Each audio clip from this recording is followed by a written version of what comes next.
Irmãos e irmãs, vamos a mais um momento da nossa liturgia da palavra. Momento de fé, de introspecção e meditação. Vamos deixar Deus nos falar. Você aqui no blog repórterpaulomaciel.blogspot.com, facebook.com/Paulo Maciel da Rádio, canal no YouTube Paulo Roberto Maciel e Instagram Paulo Roberto Maciel 6/ encontra diariamente a liturgia, até adiantada. Eu procuro adiantar porque tem muitas comunidades que se preparam anteriormente para a liturgia, né? Então, é por isso que eu transmito antecipadamente. Liturgia de 22 de setembro de 2022, quinta-feira, 25ª semana do Tempo Comum. A cor dos paramentos litúrgicos é verde. No rito da celebração temos o ofício do dia.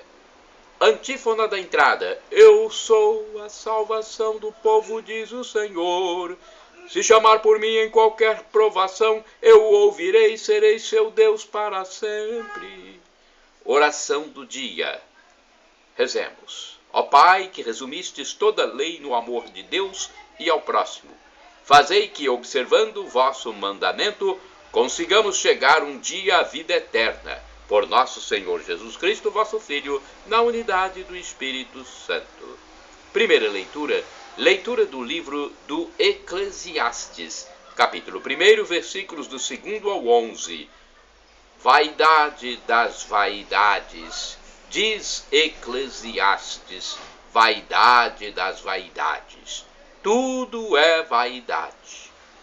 Que proveito tira o homem de todo o trabalho com o qual se afadiga debaixo do sol? Uma geração passa, outra lhe sucede, enquanto a terra permanece sempre a mesma. O sol se levanta, o sol se deita, apressando-se para voltar a seu lugar, donde novamente torna a levantar-se. Dirigindo-se para o sul e voltando para o norte, ora para cá, ora para lá, vai soprando o vento para retomar novamente o seu curso. Todos os rios correm para o mar, e contudo o mar não transborda. Voltam ao lugar de onde saíram para tornarem a correr. Tudo é penoso, difícil para o homem explicar. A vista não se cansa de ver, nem o ouvido se farta de ouvir. O que foi, será. O que aconteceu, acontecerá. Não há nada de novo debaixo do sol. Uma coisa da qual se diz, eis aqui algo de novo, também esta já existiu nos séculos que nos precederam.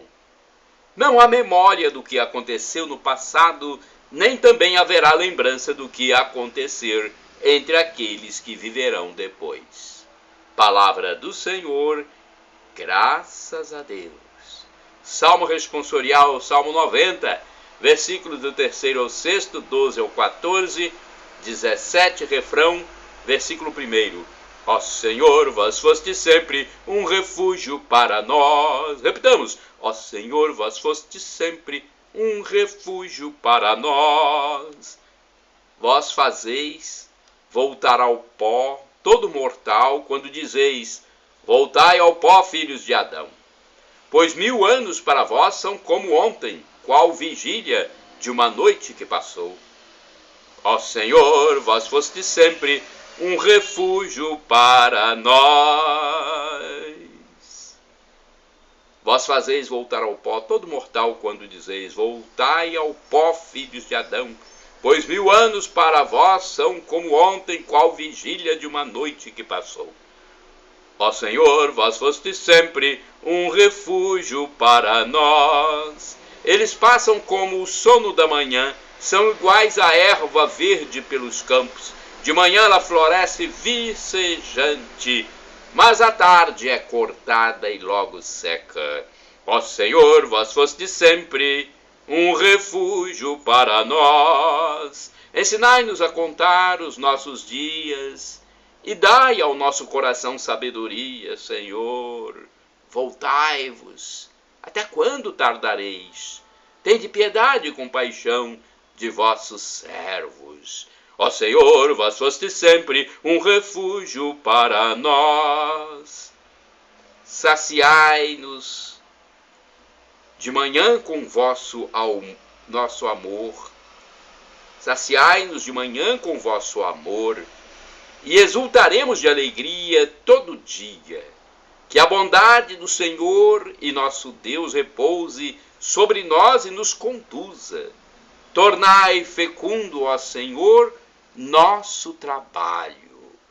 Ó Senhor, vós foste sempre um refúgio para nós. Repitamos: ó Senhor, vós foste sempre um refúgio para nós. Vamos aclamar o Evangelho agora. Aclamação ao Santo Evangelho com um pequeno texto de João 14, versículo 6. Aleluia, aleluia, aleluia, aleluia. Sou o caminho, a verdade e a vida. Ninguém vem ao Pai senão por mim. Ninguém vem ao Pai senão por mim. Aleluia, aleluia, aleluia, aleluia.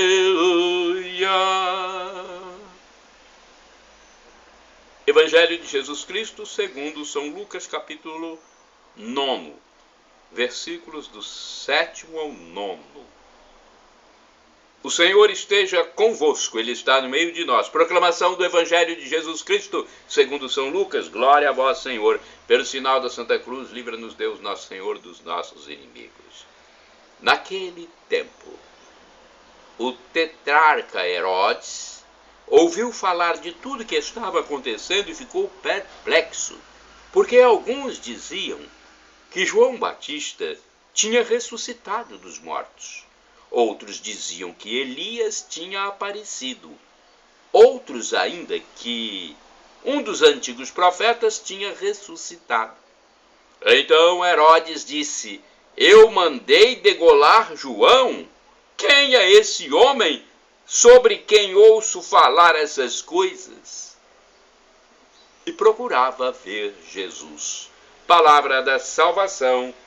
Glória a vós, Senhor. Bem, vamos procurar saber um pouco mais sobre o livro do Eclesiastes, já que é uma leitura bastante profunda, né? Nos chama muito a atenção esta leitura de hoje do Eclesiastes. Então, para a gente entender um pouquinho mais, vamos na Bíblia Sagrada, edição pastoral, ver se existe uma explicação que nos mostre alguma luz. Eclesiastes, capítulo 1, versículos do 2 ao 11. Vamos lá. É a síntese de todo o livro. Examinando a situação em que o povo vive, a conclusão é que tudo é frágil e passageiro. O povo vive trabalhando, e que proveito ele tira de seu trabalho? O perigo está em perder o sentido da vida. Quando isso acontece, todas as coisas perdem o significado. A vida se torna repetição monótona e enfadonha, sem motivação nenhuma. Olha que boa explicação, hein? Para o Eclesiastes, capítulo 1, versículos do 2 ao 11. Agora vamos ao Salmo 90. Vejamos se tem alguma explicação interessante que a gente pode passar. Salmo 90. Senhor, vós foste sempre meu refúgio. Olha, está aqui, vamos ver. Vamos ver o que diz o Salmo 90, aqui na Bíblia Sagrada. Oração coletiva, que significa súplica diante da fragilidade e brevidade da vida humana. O que é a vida humana diante da eternidade de Deus? Ele ultrapassa as gerações humanas e toda a criação. Ao contrário, o homem vive brevemente e acaba morrendo. A vida humana torna-se ainda mais curta por causa do pecado e suas consequências. Além de breve, ela se transforma em fadiga inútil. O homem é tão frágil que não pode sequer suportar a força e o peso da ira de Deus, que é castigo pelo pecado. O que fazer? O versículo 12 mostra que, diante dessa realidade, só resta pedir que Deus nos dê um coração sábio para vivermos bem o tempo de que dispomos. Súplica para que Deus preencha esta vida breve com alegria e júbilo, compensando os anos maus e tristes. É contemplando a obra de Deus na história que se aprende a viver suplicando sempre que Deus abençoe e confirme aquilo que o homem realiza com tanto esforço. Então, explicação para o Salmo. Agora, vamos procurar no livro Dia a Dia com o Evangelho 2016 uma informação sobre Lucas 9, versículos do 7 ao 9. Lucas 9, versículos do 7 ao 9. 8, vamos ver, estou procurando aqui. A explicação é essa. Jesus vem para realizar e propor nova mentalidade, por isso, novo estilo de vida.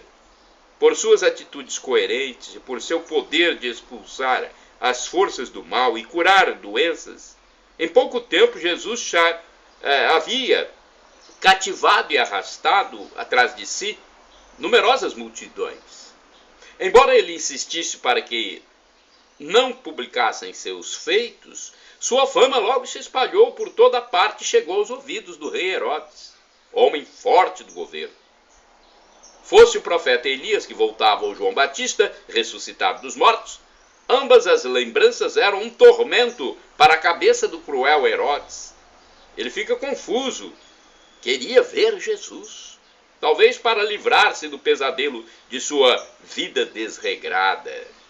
Na paixão de Jesus, Herodes fará de tudo para arrancar-lhe uma palavra. Em vão. Jesus não falou nada. Tratava-se de uma mera curiosidade, não desejo de se tornar discípulo. Agora, vamos à liturgia comentada de Antônio Carlos Santini, liderança da comunidade católica Nova Aliança, e-mail santini@novaalianca.com.br. Quem será esse homem? Lucas 9, versículos do 7 ao 9. Diante de Jesus é impossível não fazer interrogações. De onde lhe vem esse poder? Lucas 4, versículo 36. Como explicar sua sabedoria? Marcos 6, versículo 2. Mas, acima de tudo, ergue-se na consciência humana a pergunta fundamental: quem será esse homem? A multidão repetia a mesma pergunta. Nicodemos procurou Jesus no meio da noite para encontrar uma resposta. Neste evangelho, porém, a interrogação rói o coração de Herodes, o rei, o tetrarca que assassinara João Batista. Se o povo se sente irresistivelmente galvanizado pelos gestos e palavras de Jesus de Nazaré, se os discípulos ficam chocados com o poder do Mestre, que acalma a tempestade com um simples imperativo, os poderosos deste mundo percebem que seu próprio poder humano é abalado por alguém maior do que eles. A história da igreja é a súmula do renhido combate exercido por governos e sistemas políticos na tentativa de oferecer barreiras ao anúncio do nome de Jesus.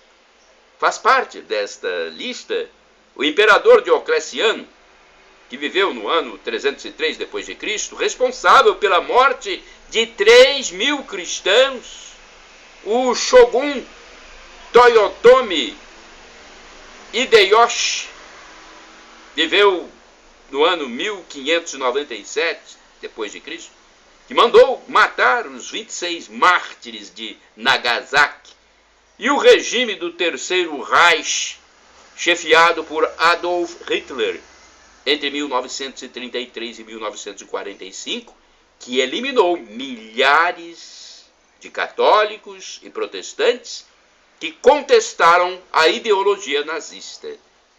Em todos esses casos, a doutrina de Jesus era vista como uma ameaça ao poder temporal, na medida em que seus seguidores colocavam o Senhor acima de toda autoridade terrena. Neste evangelho, o poder político está nas mãos do tetrarca Herodes, mal visto pelo povo e denunciado por João Batista por sua conduta imoral, culminando com a decapitação do último profeta. João teve a cabeça cortada. Depois de se livrar de seu acusador, Herodes permanece perplexo diante das notícias sobre a atuação de Jesus e sua atração sobre as massas. Em seus terrores noturnos, o rei chega a dizer que se tratava de uma reencarnação de João Batista, conforme Marcos capítulo 6, versículo 16. Quando Jesus foi preso e levado a julgamento, Herodes ainda tentou uma resposta para a interrogação que o roía, mas Jesus não disse uma só palavra em sua presença, conforme está em Lucas 23, versículo 9. Quem será esse homem? Com que intenção nós fazemos esta pergunta? Para muitas pessoas, ela foi o primeiro passo para aderir a Jesus Cristo, conforme João capítulo 1, versículo 46. Outros não passaram além da simples curiosidade. Muitos outros fizeram a interrogação porque se sentiam ameaçados. É o caso de Herodes, pois seu desejo de conhecer Jesus nada tem em comum com a sede do homem que busca o socorro do Salvador. Golwitzer foi quem escreveu essa parte final. E nós, hein? Fazemos a mesma pergunta? Já encontramos a resposta? Irmãos e irmãs, orai sem cessar. Jesus Cristo é o Senhor. Diz São Paulo na carta aos Filipenses, capítulo 2, versículo 11. Vamos agora ao santo do dia. Eu fiz a pesquisa no site da TV Rede Século 21. O site é rs21.com.br. Santo do dia 22 de setembro. São Maurício e companheiros.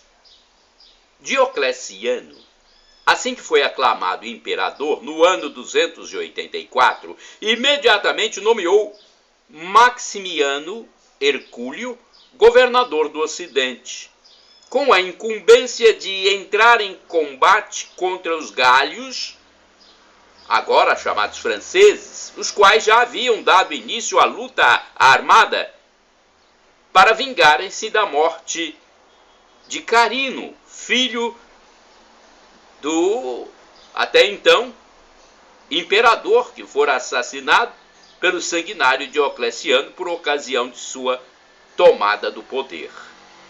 No Alto Egito, foi recrutado um batalhão de soldados cristãos conhecidos como a Legião de Soldados Cristãos de Tebana, chefiados pelo comandante Maurício. Apesar do ódio que Maximiano nutria pelos cristãos, a incorporação de tais soldados em seu exército não era nenhum acontecimento especial ou extraordinário, uma vez que o próprio imperador Diocleciano, na época, era simpatizante confesso deles. Até mesmo confiava-lhes cargos administrativos importantíssimos no império.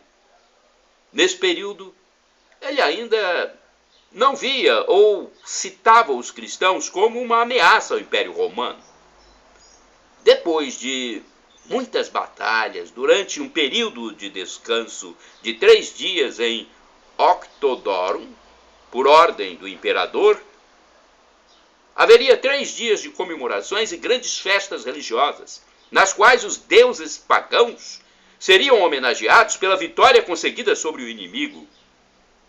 É claro que os soldados cristãos da legião tebaica recusaram-se a participar de tal festa. Então, decidiram levantar acampamento e seguiram para Agaunum, uma aldeia a 5 quilômetros de distância da cidade. Esse ato o irritou o governador Maximiano, que ordenou o retorno imediato do batalhão cristão, para que se aliasse ao restante do exército nas solenidades aos deuses.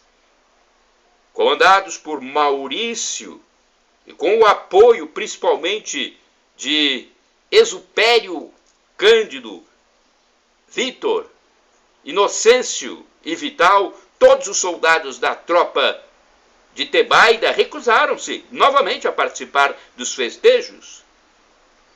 A irritação de Maximiano aumentou ainda mais, a tal ponto que imediatamente deu ordem a seu exército para marchar contra eles. Maurício e seus companheiros foram então massacrados pelos soldados pagãos. O campo ficou forrado de sangue e cadáveres. Naquele lugar, naquela época, foi erguida uma igreja em honra e culto a esses santos mártires do cristianismo, encontrada somente por volta do ano 1893. A maioria das relíquias dos corpos dos soldados cristãos da legião tebaica atualmente são veneradas no convento de São Maurício de Agaunum, na região do Valais, atual Suíça. Especialmente no dia 22 de setembro, determinado pelo calendário oficial da Igreja de Roma, comemoramos o dia de São Maurício e companheiros. Que esses santos lá no céu intercedam, roguem a Deus por nós. Shalom Adonai, uma expressão hebraica que significa a paz de Deus. El Shaddai, Deus onipotente, Deus todo-poderoso, Ele proverá, é o Deus do impossível. Se for para o seu bem, Ele fará aquilo que você suplica, que você pede. Deus pode te dar 3 respostas, sim, não ou espere.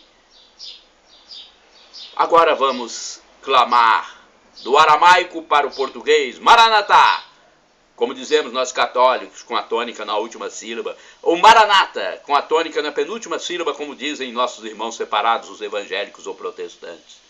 Não importa a pronúncia, somos todos irmãos e cristãos. E o significado é o mesmo. Vinde, Senhor Jesus, vem, Senhor, um dia Ele vai voltar. Jesus será o juiz de toda a humanidade.